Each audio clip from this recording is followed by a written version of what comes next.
Hello, everyone. Welcome to my channel. Please subscribe and hit the bell icon. Bold and Beautiful's #1 murder suspect is so obvious. It can't be true. Or can it? Sheila is capable of anything. All products and services featured are independently chosen by editors. However, soaps.com may receive a commission on orders placed through its retail links, and the retailer may receive certain auditable data for accounting purposes. The bodies are racking up on the Bold and the Beautiful, with both Tom and Hollis fell by the same drug. We've got a list of suspects who we think may have done the murderous deeds, but as far as our favorite Los Angelinos are concerned, there's really only one clear suspect: Sheila. Heck, even Finn is buying into that theory as of yesterday, and Deputy Chief Baker is hauling her in for questioning today. It's all just so darn obvious. Actually, it's a little too obvious. And that has to mean that Sheila definitely didn't kill the two men. Or did she? Kimberlyn Brown talked a bit about the murders and the accusations flying her way with Soap Opera Digest. While she isn't telling what Sheila may or may not have done, the actress does point out that everything that Sheila does, she does for the people that she loves. So it could be just a matter of time before you see the old Sheila reveal herself yet again. She went on to add that, when bad things happen, Sheila always seems to be around. I think she is capable of anything if she's pushed to her limits. But was she pushed to her limits? As Brown mentioned up to Digest, Tom was pushing hard to get Deacon to reconsider his relationship and marriage to Sheila. As for Hollis, there's a big clue that goes missing that he may have known something about after digging through Tom's backpack. There's always the chance that Sheila had something to do with it. Brown hedged. Right. And really, if the suspect who seems too obvious ended up being the killer, that would be the ultimate twist, wouldn't it? Everyone, especially Steffi, is quick to point their fingers at Sheila whenever anything goes wrong. And as Brown said, Sheila's usually around when something bad happens. Lately, those accusations have proved false every time. But it sounds like the old Sheila is still in there and could emerge at any point. Unless she already has. The midday sun cast long shadows across Los Angeles, illuminating the pristine facades of Forrester Creations with a golden hue. Inside the elegant office building, the atmosphere was far from serene. Whispers echoed through the hallways, each one laden with suspicion and dread. A murder had rocked the foundations of the fashion empire, and everyone had their theories about the identity of the culprit. The victim, a prominent figure in the Forrester clan, had been discovered in their opulent mansion. The initial shock had barely subsided when the name on everyone's lips became clear: Sheila Carter. The notorious villainess, with a history as checkered as the patterns on Forrester's latest collection, was an obvious suspect. She had motives aplenty, a past littered with violence, and the audacity to commit such a heinous act. But the very obviousness of her guilt made some wonder, was it really Sheila, or was someone trying to frame her? Sheila herself seemed to embrace the chaos swirling around her. She strode into Forrester Creations with an air of unbothered confidence, her piercing blue eyes daring anyone to confront her. Rich Forrester, never one to shy away from a confrontation, did just that. His voice was a low growl as he confronted her in the bustling main office. "You had to be involved, Sheila. You're capable of anything," he accused, his eyes dark with anger and grief. Sheila met his gaze steadily, her expression unreadable. "Believe what you want, Ridge, but I didn't kill anyone. This time I'm innocent." Her words did little to quell the storm of doubt and fear among the Forresters and their allies. Theories ran rampant.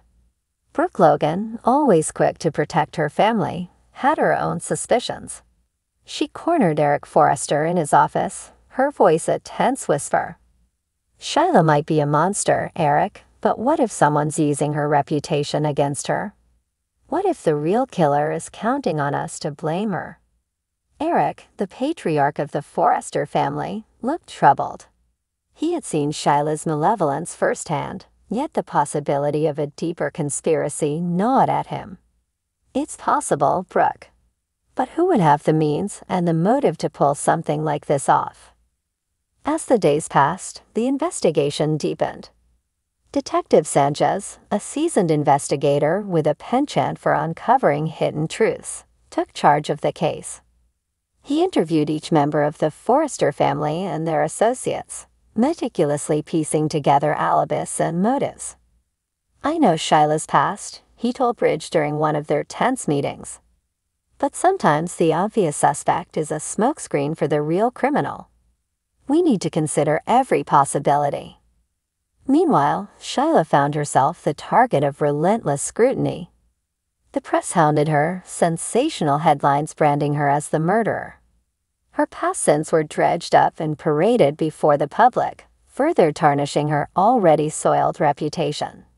But through it all, she remained defiant, refusing to cower under the weight of the accusations. In a surprising twist, Sheila sought out an unlikely ally, Taylor Hayes. The esteemed psychiatrist had once been Sheila's arch-nemesis, but desperate times called for desperate measures. They met in a secluded corner of Il Giardino, the dim lighting casting shadows on their wary faces. "Taylor, I know we've had our differences," Sheila began, her tone uncharacteristically humble. "But you understand the human mind better than anyone. Someone is setting me up, and I need your help to prove it."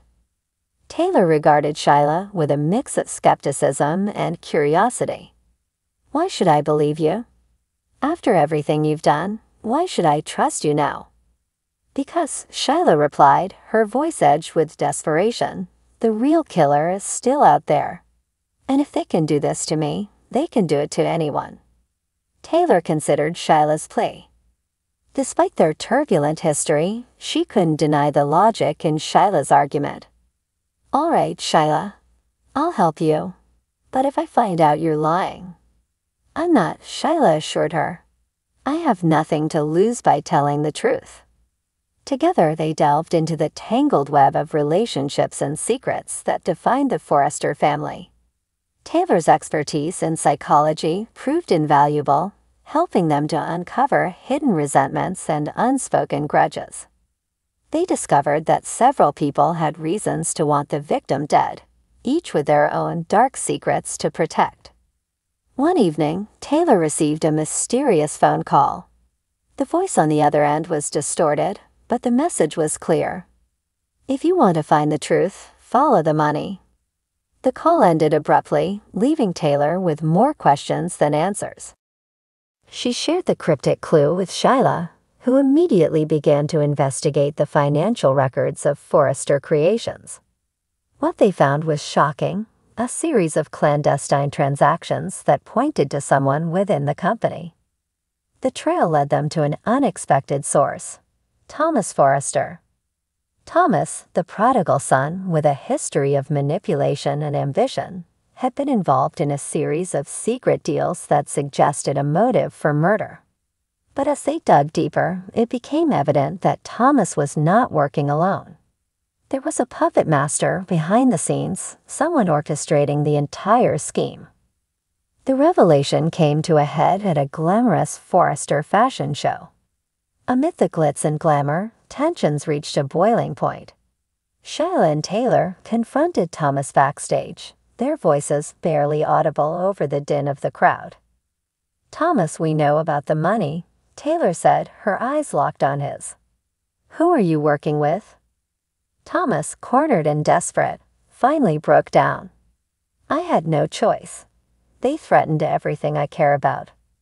It was all orchestrated by..." Before he could reveal the mastermind's identity, a shot rang out, silencing him forever. Pandemonium erupted as the crowd scattered in panic. Sheila and Taylor exchanged a grim look, realizing that the real killer was still out there, lurking in the shadows. The murder of Thomas Forrester added another layer of complexity to the already convoluted case. Detective Sanchez doubled his efforts, determined to bring the true culprit to justice. The Forrester family, now more united than ever, vowed to uncover the truth and restore their legacy. In the end, the investigation revealed a shocking twist. The mastermind behind the murders was none other than Quinn Fuller, Eric's estranged wife. Her thirst for power and vengeance had driven her to orchestrate the elaborate plot, using Thomas as her pawn and framing Sheila to divert suspicion.